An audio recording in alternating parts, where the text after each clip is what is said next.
Jimbo Paris, and you are listening to The Jimbo Paris Show.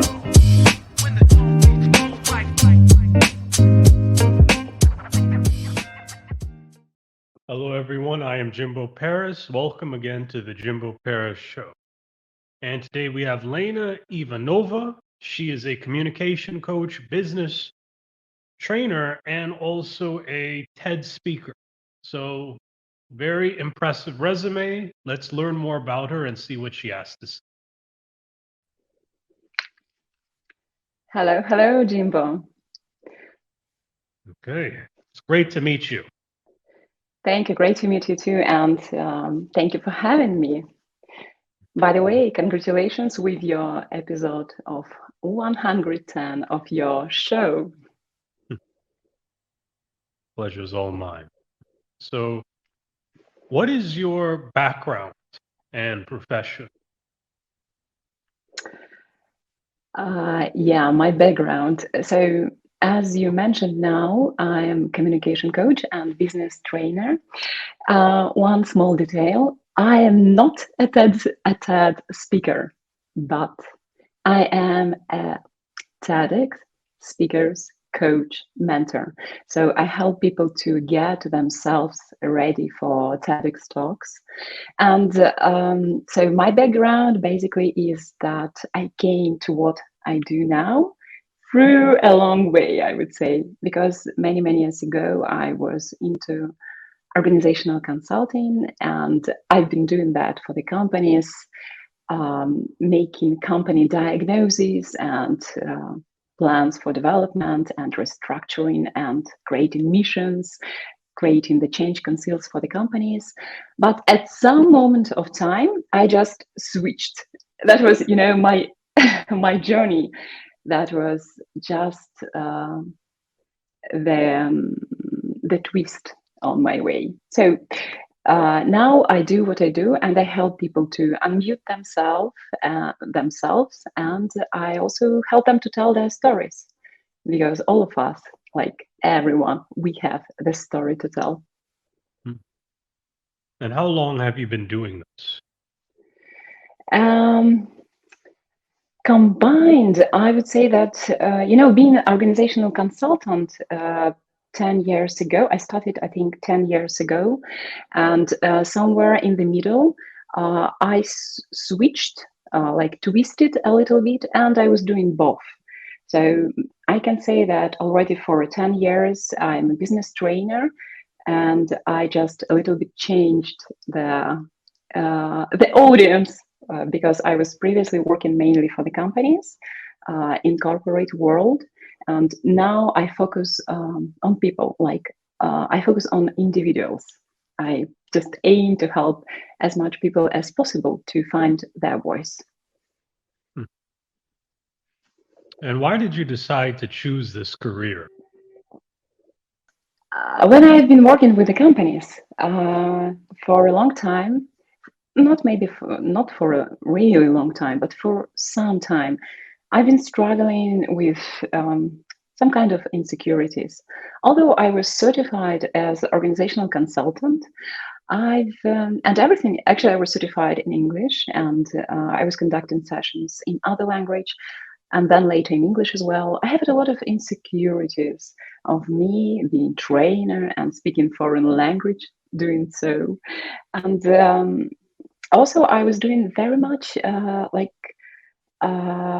very managerial stuff, I would say. I was helping companies to identify some points of improvement in overall points of improvement everywhere in the company, and to create ways to fix them. And that was not the ideal client, I would say. I was serving the company, the business. And what I noticed, I was very much, all the time, all my life, I was very much into people always. And, personal communication, one-on-one communication. And so that was really a fascinating area for me all the time. And at some point, I just shifted. I just started to talk more about personal stuff as well, not only about corporate stuff. And I started to move into that direction. So, for example, I was a business trainer, and simultaneously I started to attend like international Toastmasters International. This is organization which helps people to develop their public speaking skills and leadership skills as well. But I personally, I went there to express myself as a personality, because in companies I was serving at that time too, I was, like a business trainer. I was supposed to support the processes to to help them to reach their goals, and but I wanted to do something else. I wanted to express myself personally, and also at some moments of time, also to tell my personal story. So that was my switch. Okay. And how often do you set goals for yourself? For myself, Yeah.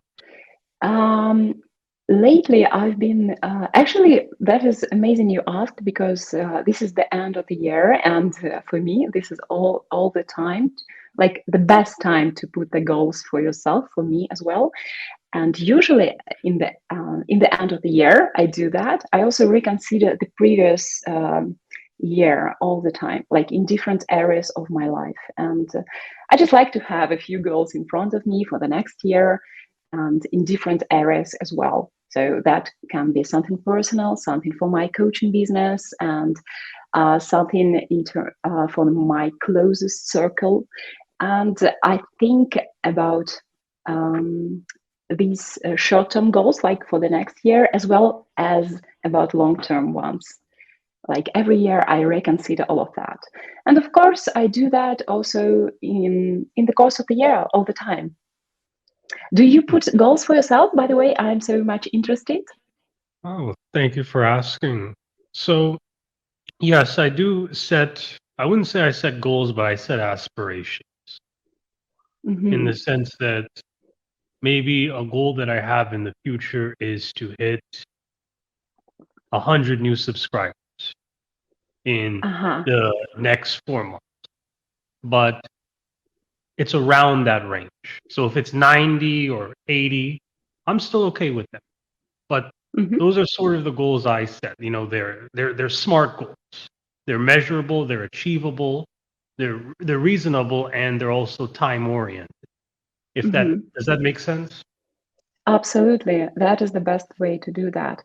If you are talking about smart and time-bounded goals as well, like from my experience, I can say I would even suggest you to put the exact date, and Mm, not only 4 months ahead, for example, and I'm sure you will reach your goal.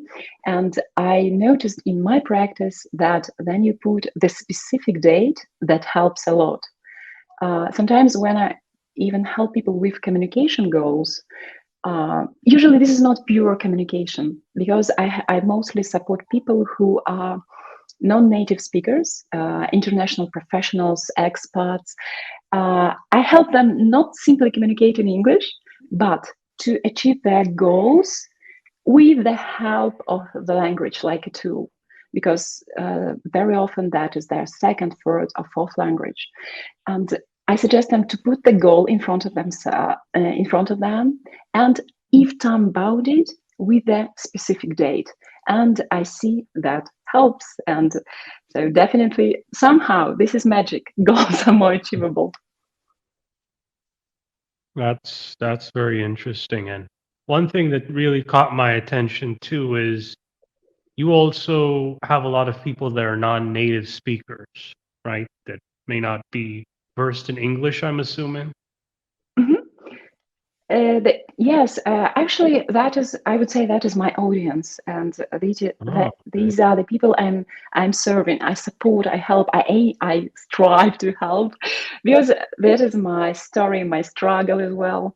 Uh, right now, I'm living in Poland, and for example, I'm working in English, and big chunk of my social life and my professional life is going on in Polish, both non-native for me. So I've been there where you need to break the barrier of in speaking foreign language and having it with you as your tool. Also building the communication, so in some new language as well. So yes, that is my audience mostly, I would say. Non-native English speakers, international professionals, expats, and yeah. Excellent. And how do you find purpose in your work? Purpose. That's a great thing to think about. I would tell you the following. For example, we mentioned TED and TEDx conferences in the very beginning. I'm a big fan, first of all, and also in my practice, I help people to get ready for TEDx conferences here in Warsaw. And of course, I attend a lot. I'll tell you the story how essential COVID-19 data can be beaten by Gucci and Zara, for example, at TEDx conference.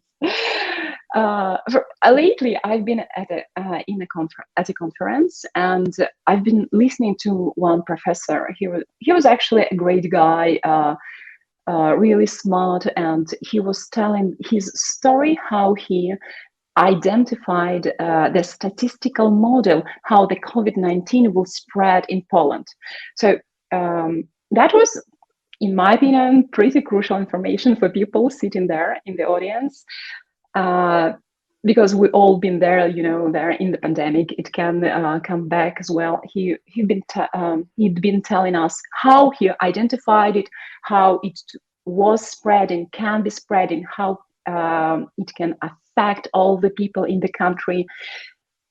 And I noticed that two ladies, just like nearby, in the audience, they were shopping, like just having the online shops at their mobile phones opened and shopping. One shop was like Gucci or something, like next shop Zara, and I was so surprised. That guy was telling some crucial things, but they were too busy with shopping because I think very often, if we even have a great message, a wonderful idea to tell people and to deliver, the way we do that really matters. So in contrast to that guy, there was another speaker. When he came to the stage, he started to tell stories, about his life, about his childhood, and people suddenly were like, oh, what is going on here? So, and for me, the purpose is for people, when you speak, to together, like what, tell me more. Just, I want to hear that, because great ideas get lost sometimes because of bad delivery. So that is my purpose. I want people to have tools in their hands to deliver their message. Yeah. The next question I have for you is, what makes you feel more empowered? If to talk about my work and what I do, for example, with my clients, I would say that their results, this is something, and also when they are really excited with the results. So I just like to see that emotions. And for example, I have several courses like English Boost and Public Speaking Boost. And recently, when I finalized one of my courses, this is like level 1, break your communication barrier.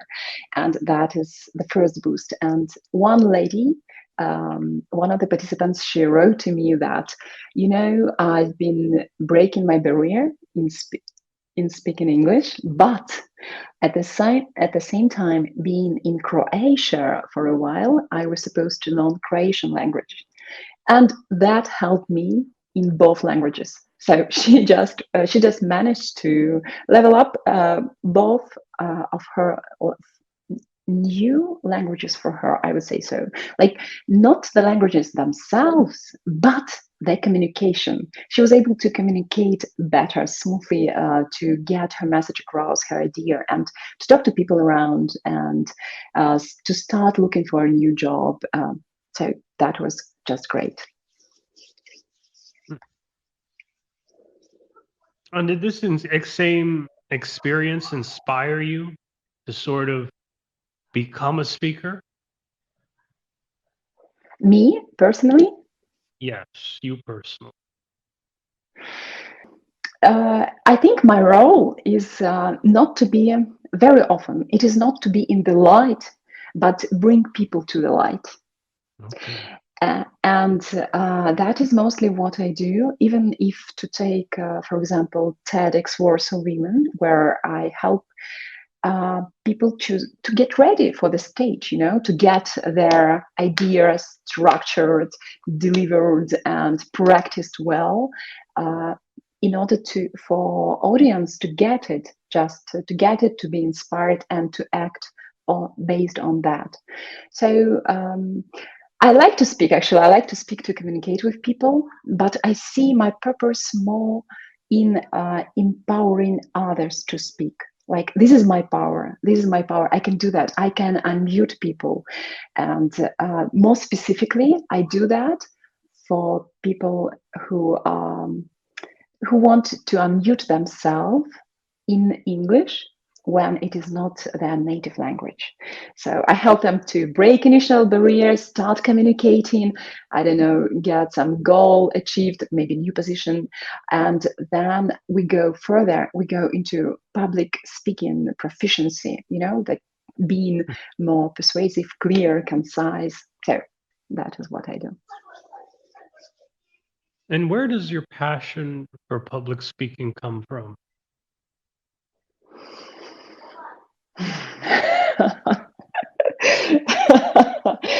I will tell you the story. And the story is about trash or no trash. And whether your message is trash or no trash. This is the story how I met my husband. Many years ago, there was no internet everywhere. You were supposed to go to the internet cafes to get to the outside world. At least it was like that in Ukraine, where I met my husband. And he had been working there. I came there to get some portion of internet, and I just somehow got his email, and I wrote a message. Hello, I'm Lana. Would you like to go on a date with me? No answer, like no answer for 3 days. I found out lately that my message, my email, went to the trash. He thought I'm spam. And everything turned out wonderfully, so don't worry. Many years later, we are together with 2 kids. But recently, I've been at the meeting with one investor, and his company invests into startups. He said, you only have 30 seconds to get your message across, like whether it would be email or personal meeting, like elevator pitch, only 30 seconds. And the person will decide whether your message goes into the trash, like him, for example, or no. That was the case for my husband, and that is why I was supposed to pursue him physically. I came to that cafe one time again, and I asked him, like, do you want to go out? So just like face to face. And I help people not to get into situations like that, to get their message across, maybe even by email, but mostly through speaking. Like, that is my speaking passion and speaking power. So I think the message needs to get across. And for example, we need to catch the attention of our audience fast, like quickly in the very beginning. We have seconds. If you have a long presentation, maximum a minute in the beginning to catch the attention and to make people believe you are the person they need to listen to. So that is my passion. That is why, we should catch people, and we definitely have something to say. Okay, that was a very interesting story, and it definitely connects and resonates with your particular business message as well. That was quite interesting. Thank you. Bro. What about you? And do you feel like you have some idea you want to get across to all the people? Because I see what you are doing with the show, for example, getting a lot of curious and successful people. You interview them, you like attract them to your show, and if you had one message to tell, because I always ask people about that, what would be your message, your idea, what message you want to bring to other people? If you only Oh, have one to bring. well, it's really only one word: empowerment. You know, Empowerment. this Mhm. is the reason why I have people on this show. It is to essentially showcase successful people that can potentially help to resonate with others and maybe motivate them to pursue the same goals that these other people have. For example, with this interview, Mrs. Ivanova, if someone looks at this and some woman sees this and thinks, one day I want to be a communication coach as well, that would have succeeded in my purpose in running this show and running this business. So that's sort of one of the goals I have. And this is why I focus so heavily on detail and organization on this show. And thank you for asking that. That is wonderful, and I wish you that with all my heart, to empower as much people as possible and for people to get inspired by your show and people you get here. Definitely. So jumping back to you now, what experience in your past haunts you the most with public speaking? What experience in my past? I can you repeat once again, please? Sure. So what experience in your past haunts you the most with public speaking? I'm if to tell about my personal experience. Also, I consider public speaking not always as a speaking to big audiences and a lot of people. Every time I start with a communication, with air communication, sometimes the communication. This is one-on-one as well. So my idea is to go from this small range around us and to go further, like to expand that range. And I think we can go, like each of us can go gradually, like step by step, coming out of personal communication to speaking to to the small audiences, and then to bigger audiences as well. And public speaking for me is actually about bringing the value. And in my personal experience, I would say that I had an example in my professional practice as organizational consultant. At some moment of time, like I was insecure in many situations. I was feeling, like, who am I to tell all that people how they're what are they supposed to do here and there? And at some moment of time, I realized that is not about me. Absolutely. Like any public speaking is not about you. That is about people you're talking to. One person, 10 people, 500 people, 1,000. So this is about them and about value you are bringing to them. So for me, public speaking is to bring the value, whether it would be a small talk, even small talk, and that after that for a bigger audiences as well. So my personal experience is to switch that focus. I was insecure, like thinking, who am I? Like all that imposter syndrome.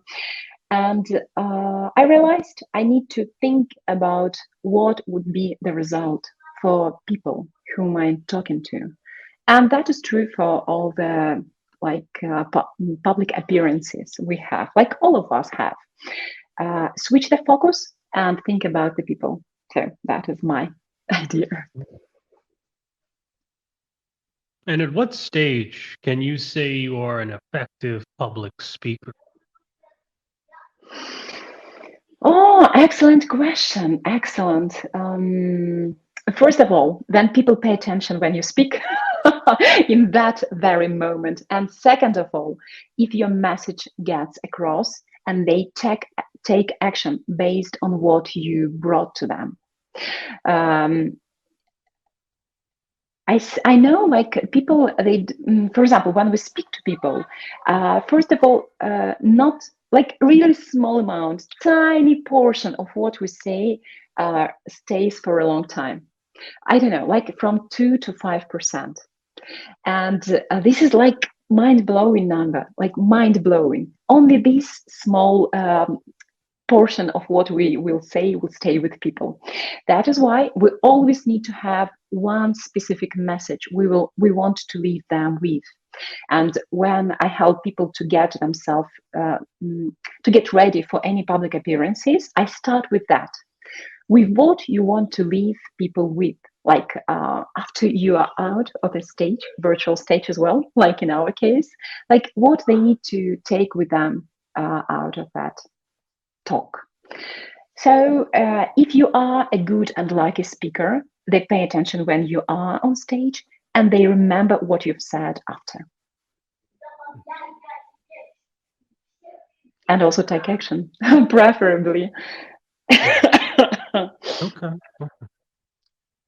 And you mentioned sort of listening and engaging with the audience, but what are some ways you can sort of persuade your audience to side with the argument or the point you're trying to make during a presentation? What are the ways to make your point, right? Persuade. Persuade them with your point. I think like there are two parts in everything we do when we act as public speakers. Like every time we speak with people, actually, there is a part which is connected with your content, like what exactly you are saying, and another part is delivery, how you are doing that. So, and you can find the ways to be persuasive in both. For example, when I help people in my public speaking boost course, like I help them to identify where is your weak point.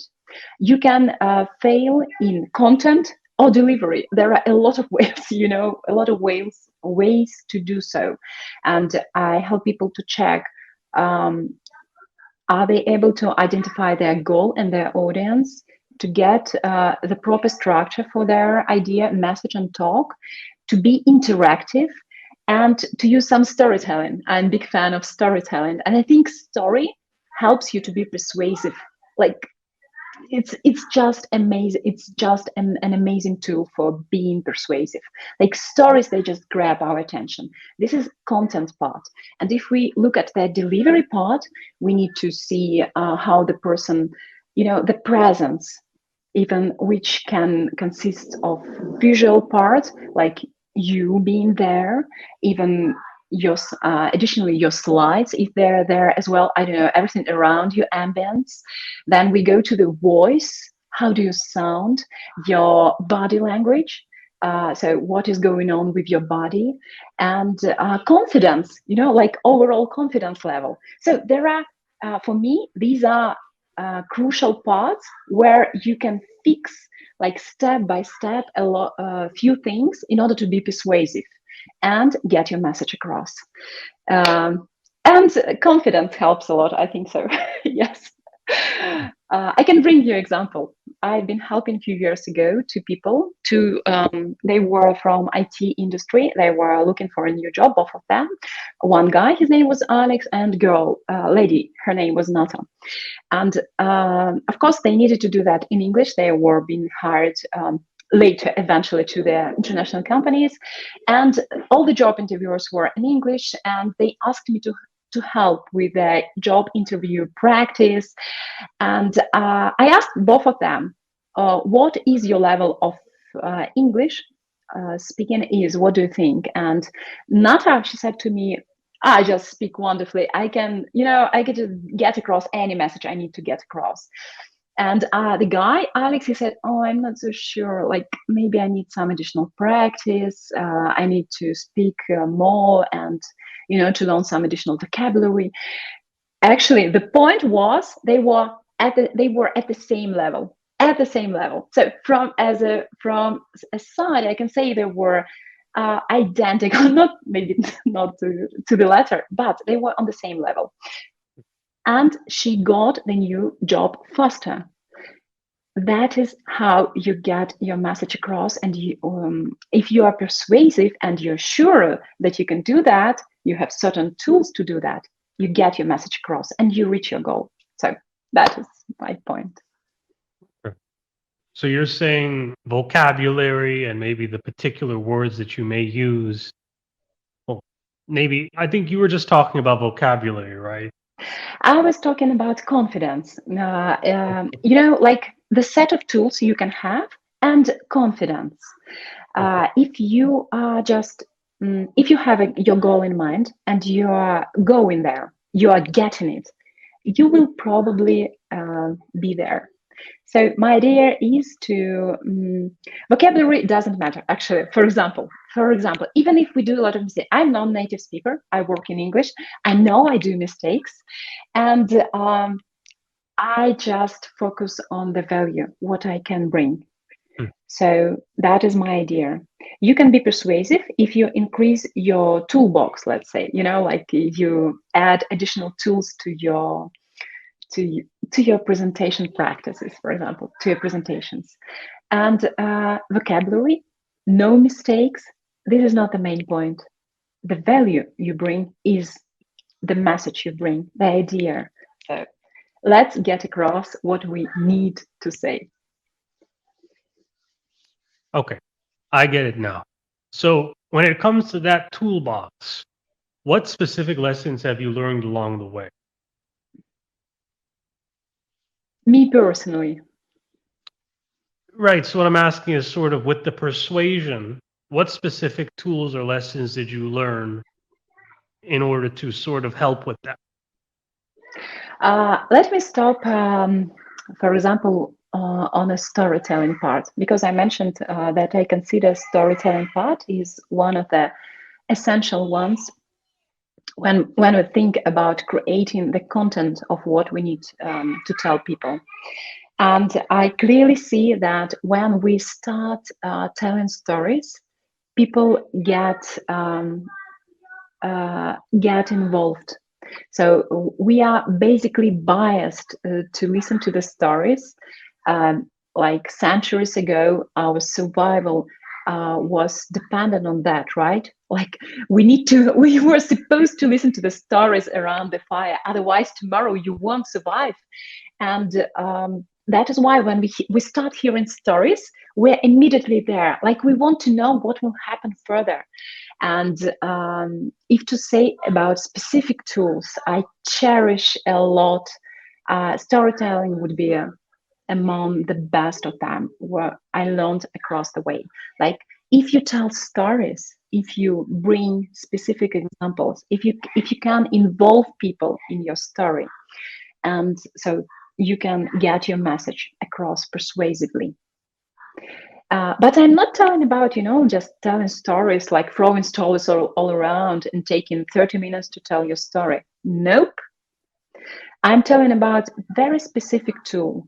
Then, including even sometimes personal story into your presentation for 1 minute or 1 minute and a half, you can zip the story with your point for people to get to listen to you. So if to talk about specific tools, I would underline storytelling. Now, I notice, you seem like a very energetic, very positive person, and I can definitely feel that from you. And the next question I have is, how do you sort of cultivate, this sort of positive work-life balance? I think that my path brought me to the point where I am, luckily, like to my luck. And when I talk about what I do and how I support people, for example, if you felt that energy, that is because I feel it and I'm just happy to tell about that. And I got lucky actually to get to do what I love to do. And actually, I even invited and invented. I invited myself to, and I invented the niche for myself, which is really close to my values. Because I'm a communication coach who supports mostly non-native international professionals to be in being persuasive, in getting their message across, to get ready for the big presentations and public talks. And that is my story. So I just combined all together the experiences I had along the way, and I started to do that, and I just invented it. So I think maybe because I focused specifically on what I see on the area in the area I can bring the value. I'm just lucky to have this thing I do now, and which brings me energy.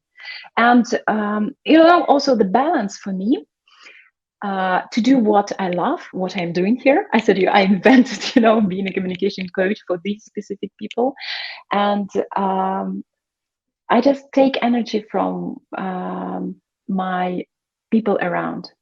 I serve people in what I do, and I cherish the life with my closest people, like with my family, my husband, with my 2 kids, friends, family, and this is like the circle of energy I'm in. Yeah. And you mentioned sort of your friends and your family. You think they help you as well maintain this balance? Yes, but also not they like come and say, okay, we'll help you to bring everything to the balance. I just put them into my balance, let's say balance wheel, right? As you asked me in the very beginning, what about the goals? Do you put the goals for yourself? I do put the goals, and one of the goals in my long-term perspective is to have that friendly and loving community around, with my close family, with my extended family, with my friends. And I consciously do steps which help me to support that relationship. And I know that, love is a verb.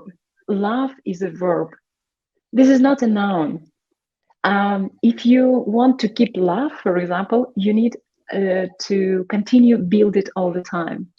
And I know my husband, for example, for 20 years, and we've been married for some amount of years too, like big number. But I do not believe in love which consists like for all the time, just like that. So you need to do something, something, little steps all the time, and you need to act in order to build that circle, balance, and love around yourself. And what's one big misconception about your work? My work. Yes. Oh, I know one. And this is my big problem, actually. Because I am, like I do something very specific. I help people to break their barrier, then they're non-natives to, like, this is the initial step I help them with, to break the barrier and speak in English. And I focus on achieving their goals, help them to achieve their goals, put the goal, achieve the goal. But the problem I have is to define my message so well for it not to be the English speaking school, English language school. So I'm not an English language teacher. I do not teach any grammar. I do not teach. I do not do reading, essays, or something like that. I'm very focused on what I do, and this is communication skills, speaking skills, also achieving your goals. I combine that public speaking skills I have with the coaching practices, which are my tools as well. So this is my big misconception, which I also think depends on me. This is my responsibility to define my message really well, not to be perceived as another English speaking club or school or language school or something like that. So this is my problem, and I need to just to define that well. Yeah. And when things go wrong during a presentation, how do you react or improvise? that's that's a wonderful one. Last month I've been at a web summit in Lisbon where like 70,000 people gathered from all around the world from the IT community, and there was one of the presentations like at the big stage by TEDx by main TED curator Chris Anderson. He had been making a talk on how to fix the internet, the future of internet, how we can fix it to serve us well, not to make us lizards, like to to blow our brains or something like that. And that was a wonderful presentation, a great one. Of course, he is a professional, and there were some moments then he stopped because he forgot what to say further. There was a moment then he came to the stage and the clicker for the presentation was not working. And what he did, I will tell you two specific things, and I will then combine that into one. With the clicker, he just stopped and he said, "Can I please get the clicker fixed," or something like that. Just calmly stopped, admitted that there was a problem, and did something with that on that very stage, in that very moment. And when he stopped in the middle of presentation, being at one side of the stage, he stopped, went across the whole stage, poured a glass of water for himself, took a sip, brought his mind back, and then continued. Do you think he lost attention? I don't think so. We handled that quite well. Yes, like people were just there, just waiting for him to finish that pause, grab his thoughts back, and be with us again. And that is the main idea, to be there in the situation, just stop, pause, breathe, and handle it. The best thing you can do, just pause, grab your thoughts, and continue. If you need to fix something in the middle, fix it. Do not hide. I even do not suggest to hide it. Just be open, pause, fix, and continue. So that is my recipe. That would be my recipe. Okay. This is Ivanova. This has been an excellent, excellent interview, and I definitely learned quite a bit. But before we end this off, though, is there Thank you. any advice that you can give to the audience? Any ways people could reach out to you as well? Yes, you can reach out to me. So let me start with the advice. What I would suggest to do for everyone who is going to be persuasive with the talks, presentations, or whatever, think about the value, about the people, and about the value you are bringing to them. Very often we get stressed out because we think about us. We think about us. Think about people around. Think about value you are bringing to them. And how you can reach me? So you can reach me on Instagram. I'm pretty active there. Also on my LinkedIn page. And yeah, I think links would be here, just in the description of the show, right, Jimbo? Yes, it will. Yeah, so you just can reach me out there, and I would be happy to talk to you. And also if you will see my Instagram, I have some tips for speakers there as well. Okay, well, thank you again. So thank you so much, Jimbo. That was a pleasure to talk to you. no problem. And before we end this off, I'm just going to do a few quick shout outs. The first one is going to be Judy Ryan. She is our LifeWork Systems affiliate and collaborative partner. She's essentially an HR superstar. She goes into large corporate businesses and improves their overall HR infrastructure. So if you want more connections, you need me, to sort of be your window to reach out to this woman and sort of help your business be a better collegial environment, please let me know. Next thing is our YouTube channel. Subscribe to it now. We are at 102 subscribers finally. So again, thank you for hitting our first hallmark here. So continue ringing that bell, continue subscribing if you want to stay in touch to more good episodes like this. The next thing is our Roku channel. This will be on ROKU TV as well as all of our other episodes. So again, buy a Roku box, not just for this show, but in general. Buy a Roku box and you could watch all our episodes there. And then the final thing I have to mention is Jimbo Paris Services. We're a service provider now.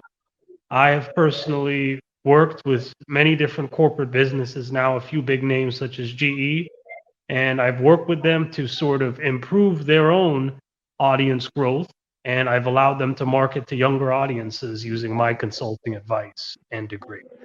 So if you want any help with that, if you want to reach out to somebody who could help improve your marketing outreach, please let me know as well. All right.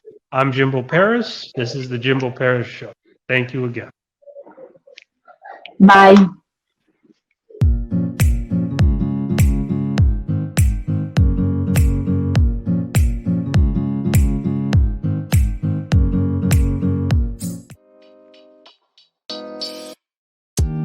Thank you for listening to the Jimbo Paris Show.